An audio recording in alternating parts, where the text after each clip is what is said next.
नमस्कार। तो आज हम बात करने वाले हैं हाल ही में रिलीज हुई फिल्म राजा साहब के बारे में। और ये सिर्फ एक रिव्यू नहीं होने वाला। नहीं, बिल्कुल नहीं। हम कोशिश करेंगे ये समझने की कि आखिर ये फिल्म बनी कैसे, मतलब इसके पीछे की सोच क्या थी। सही। और शुरू करने से पहले एक बात साफ कर देते हैं, ये कोई फैन वॉर या नफरत फैलाने वाली बातचीत नहीं है। हाँ, वो जरूरी है। हम बस उन दर्शकों की तरह बात कर रहे हैं जिन्होंने थिएटर में फिल्म देखी और अब बस ये समझने की कोशिश कर रहे हैं कि हुआ क्या। बिल्कुल। और इसी ईमानदारी से मैं शुरू करना चाहूंगा।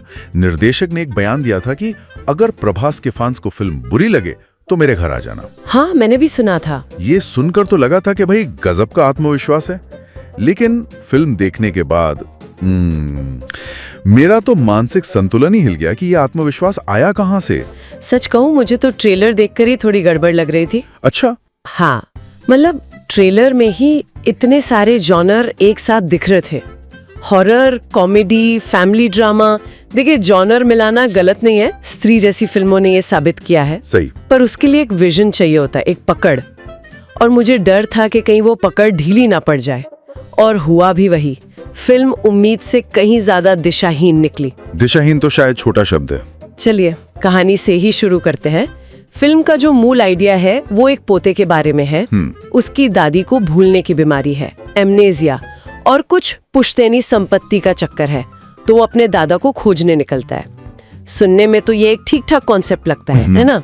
सुनने में।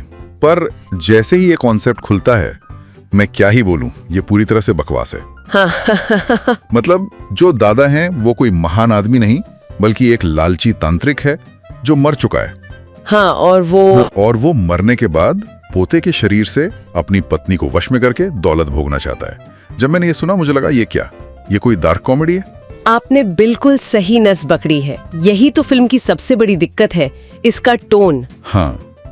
इस आइडिया में एक बहुत ही शानदार, एक एब्सर्ड डार्क कॉमेडी बन सकती थी। आप सोचिए, एक लालची दादा की आत्मा अपने पोते को कंट्रोल कर रही है। मजेदार हो सकता था। बहुत मजेदार। लेकिन लगता है मेकर्स इस आइडिया पर टिके रहने से डर गए। तो उन्होंने क्या किया? सब कुछ डाल दिया। बिल्कुल। हर 10 मिनट में उनको लगता था, अरे लोग बोर हो रहे, चलो एक भूत वाला सीन डालो। फिर अरे ज्यादा सीरियस हो गया, चलो एक कॉमेडी सीन डालो। भूत दीवार से निकल रहे हैं, फिर अचानक साइंस की बातें हो रही हैं, फिर झाड़ फूक भी चल रही है। मतलब क्या है ये?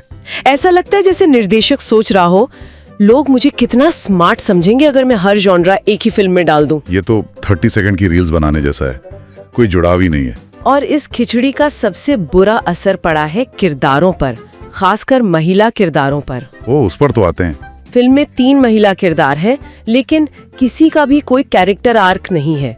वो बस वहाँ है, जैसे कपड़े टांगने वाले हैंगर। ये सही कहा।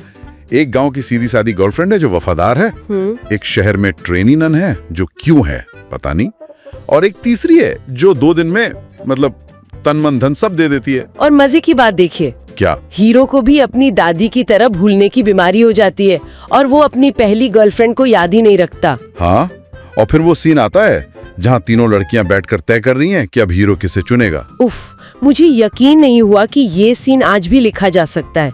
ये किरदारों की एजेंसी का मजाक उड़ाने जैसा है। और फिल्म जवाब भी नहीं देती, क्योंकि कहानी को खुद कोई फर्क नहीं पड़ता। बिल्कुल। जब लेखक ही अपने किरदारों की परवाह नहीं करेगा तो दर्शक कैसे करेगा? और इन सब के बीच में है हमारे मुख्य अभिनेता प्रभास। इतने विशाल अभिनेता को इतना छपरी और सस्ता दिखाया गया है कि आप इज्जत खो देते हैं। हाँ, अरशद वारसी की वो टिप्पणी याद है, जोकर लग रहा था। बिल्कुल याद है। ये फिल्म उस बात को और पक्का कर देगी। देखिए, ये अभिनय से ज्यादा मुझे लगता है ये निर्देशन की समस्या है। आपको ऐसा लगता है? हाँ, प्रभास की एक गरिमा है, एक स्क्रीन प्रेजेंस है। आप उनसे बाहुबली जैसे किरदार की उम्मीद करते हैं। सही। इस फिल्म में उनसे 20-25 साल के लड़के वाली बचकानी कॉमेडी करवाई गई है जो उनके अंदाज से बिल्कुल मेल नहीं खाती। वो बहुत असहज लग रहे थे। लेकिन एक एक्टर को तो हर रोल करना चाहिए ना? करना चाहिए, पर निर्देशक का काम है उसे गाइड करना। यहाँ ऐसा लगा कि उन्हें बस कह दिया गया ये करो, ये सोचा ही नहीं गया कि वो उन पर जचेगा या नहीं।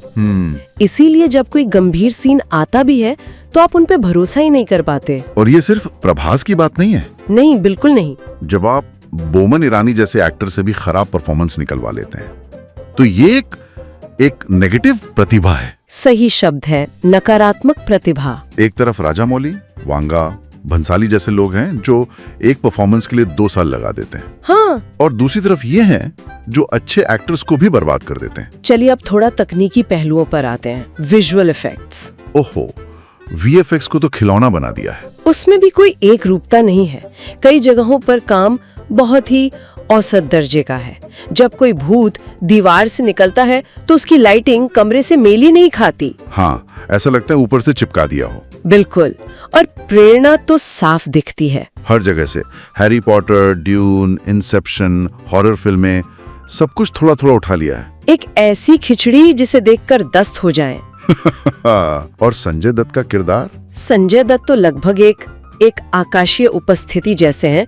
ऐसा लगता है उनके सारे सीन ग्रीन स्क्रीन पर शूट हुए हैं। हाँ, उनका बाकी किसी से कोई संपर्क ही नहीं लग रहा था। शायद उनके करियर का अब तक का सबसे आसान चेक होगा ये। और जब आप ये सब कुछ झेल लेते हैं तो अंत में आता है एक और झटका, पार्ट 2 की घोषणा। हाँ, पार्ट 2, और नाम है द राजा साहब सर्कस 1935।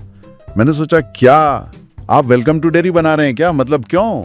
ये आजकल का ट्रेंड है, एक फ्रेंचाइज बनाने की कोशिश। ये कला से ज्यादा कॉमर्स की सोच है। कहानी बाद में, प्रोडक्ट पहले। बरोबर। तो मेरा तो दर्शकों के लिए एक ही व्यंग्यात्मक सलाह है, जाओ देखो।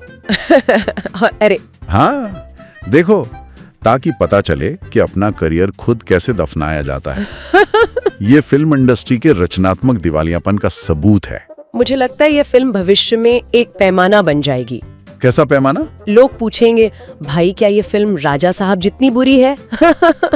ये एक बेंचमार्क सेट कर देगी। ये तो हो सकता है। और ये फिल्म स्कूलों में पढ़ाई भी जा सकती है, ये सिखाने के लिए कि क्या गलतियां नहीं करनी चाहिए। तो निर्देशक के लिए बस एक ही बात है, इतना घटिया काम करने के लिए सलाम है। वो मेरी पसंदीदा बुरे निर्देशकों की लिस्ट में शामिल हो गए हैं। खैर, जो भी ये फिल्म देखे वो अपना अनुभव जरूर साझा करें कि वे इसे झेल पाएं या नहीं। जहां तक मेरी बात है, इस फिल्म के असर से उभरने के लिए मुझे अब कुछ दिन रूसी black and white art cinema देखना पड़ेगा।